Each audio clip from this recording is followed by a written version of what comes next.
Hi நண்பர்களே, நலம் 360 சேனலுக்கு உங்களை அன்போடு வரவேற்கிறேன். இன்னைக்கு நம்ம வீடியோல எதை பத்தி பேச போறோம்னா, நம்ம உடலுக்கு கணிசமான நன்மைகளை தர இனிப்புல தனிசுவை கொண்ட ஒரு பழத்தை பத்தி தாங்க பேச போறோம்.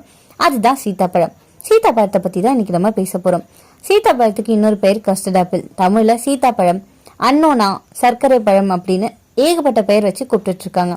இன்னைக்கு நம்ம இந்த வீடியோல சீத்தாப்பழம் அப்படின்னா என்ன, அதோட ஊட்டச்சத்துக்கள் என்னென்ன, அதோட ஆரோக்கிய நன்மைகள் என்னென்ன, யார் எந்த அளவு சாப்பிடலாம், குழந்தைகள், கர்ப்பிணிகள், வயது முதிர்ந்தோர் யாருக்கு இது எப்படி பயனளிக்குது, இதுல ஏதாவது பக்க விளைவுகள் இருக்கா, தினசரி உணவுல நம்ம எப்படி இதை பயன்படுத்தலான்றத பத்தி விரிவா தெரிஞ்சுக்க போறோம். அதுக்கு முன்னாடி நலம் 360 சேனலை சப்ஸ்கிரைப் பண்ணாதவங்க சப்ஸ்கிரைப் பண்ணிக்கோங்க. மறக்காம பக்கத்துல இருக்க இந்த பெல் ஐகானை பிரஸ் பண்ணிக்கோங்க. வாங்க வீடியோக்குள்ள போலாம். சீத்தாப்பழத்துல இருக்கிற ஊட்டச்சத்துக்களோட மதிப்பு என்ன தெரியுமா? சீத்தாப்பழம் இயற்கையில கிடைக்கிற ஒரு பவர் பேக் சொல்லலாம்.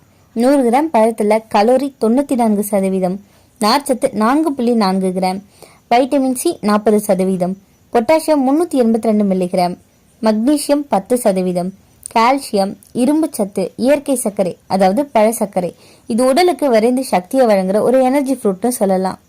இவ்வளவு ஊட்டச்சத்துக்களை தன்னுள் அடக்கிட்டு இருக்கிற ஒரு சாதாரண பழம் தான் இந்த சீத்தாப்பழம். இவ்வளவு ஊட்டச்சத்துக்களும் நமக்கு என்ன மாதிரியான நன்மைகளை தருதுன்னு தெரிஞ்சுக்கணும் இல்லையா? வாங்க போலாம். உடலுக்கு உடனடி சக்தியை தருது. சீத்தாப்பழத்துல உள்ள இயற்கை சர்க்கரை உடல் சோர்வை உடனடியா போக்கி இன்ஸ்டன்ட் எனர்ஜியை தருது. நோய் எதிர்ப்பு சக்தியை அதிகரிக்குது. வைட்டமின் சி அதிகம் இருக்கிறதால சிறுநோய், காய்ச்சல் போன்றவற்றை தடுக்க உதவியா இருக்கு.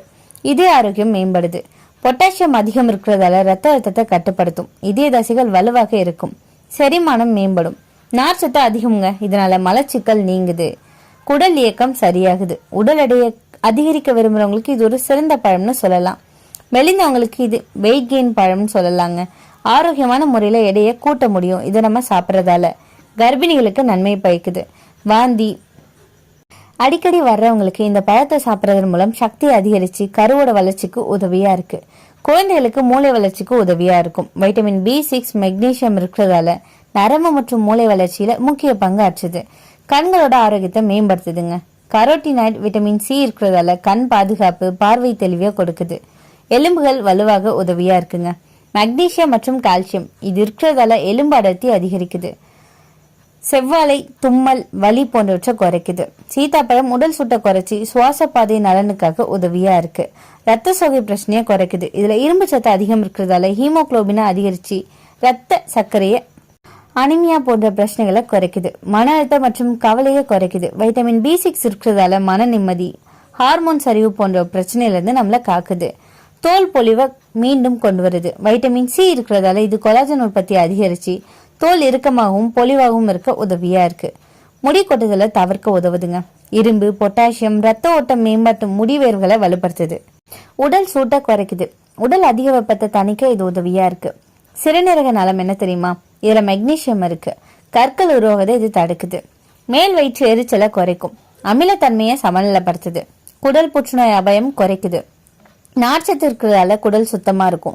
நச்சுக்கள் வெளியேறி புற்றுநோய் அபாயம் குறைக்குது. டைப் 2 நீரிழிவு ஆரம்ப நிலையில இருக்கும்போது இது ரொம்பவே நன்மை பயக்குது. சர்க்கரை உயர்வு வேகத்தை கட்டுப்படுத்துது. இதை கம்மியான அளவுல சாப்பிட்டா மட்டும்தான் இந்த நன்மை நமக்கு கிடைக்கும். தசை வலியை குறைக்குது. மெக்னீசியம் இருக்கிறதால தசை இறுக்கம், வலியை குறைக்க உதவியா இருக்கு.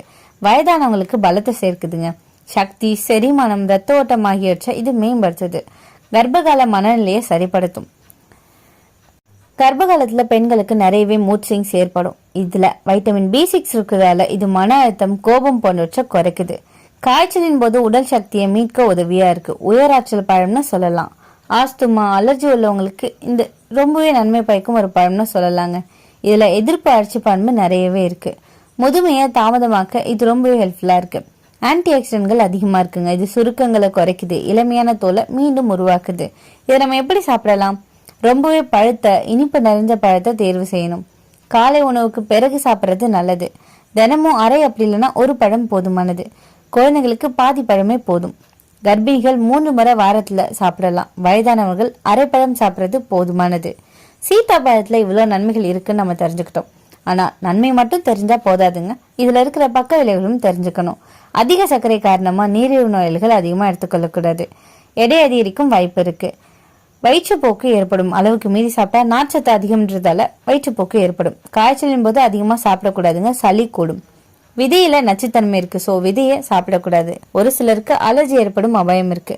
கர்ப்பிணிகள் மருத்துவர் ஆலோசனை இல்லாம இதை அதிகமா எடுத்துக்கொள்ளக்கூடாதுங்க. வயிறு வீக்கம், கல்லீரல் மீது சுமை போன்ற பிரச்சனைகள் ஏற்படும். கண்டிப்பா நைட்ல இதை சாப்பிடக்கூடாதுங்க. செரிமானம் மந்தமாகும். யாரெல்லாம் சாப்பிடக்கூடாது? உயர் நீரிழிவு பிரச்சனை இருக்கிறவங்க, கொழுப்பு அதிகம் இருக்கிறவங்க, ஒவ்வாமை பிரச்சனை இருக்கிறவங்க, குடல் புண்ணு இருக்கிறவங்க, இவங்கெல்லாம் இதை தவிர்க்கிறது நல்லதுங்க. சீதாப்பழம் அப்படின்றது சக்தி, ஆரோக்கியம், நோய் எதிர்ப்பு, எலும்பு, மனநிலை எல்லாத்துக்குமே உதவும் ஒரு மிகச்சிறந்த பழம். ஆனா அளவு சிறந்தால் மட்டும்தான் அற்புதம். அதிகமா எடுத்தோம் அப்படின்னா பிரச்சனை அப்படின்றது தான் உண்மை. நம்ம பயன்படுத்துற முறை, யாருக்கெல்லாம் நன்மை, பக்க விளைவுகள், இது எல்லாத்தையுமே இன்னைக்கு நான் சொன்னேன்.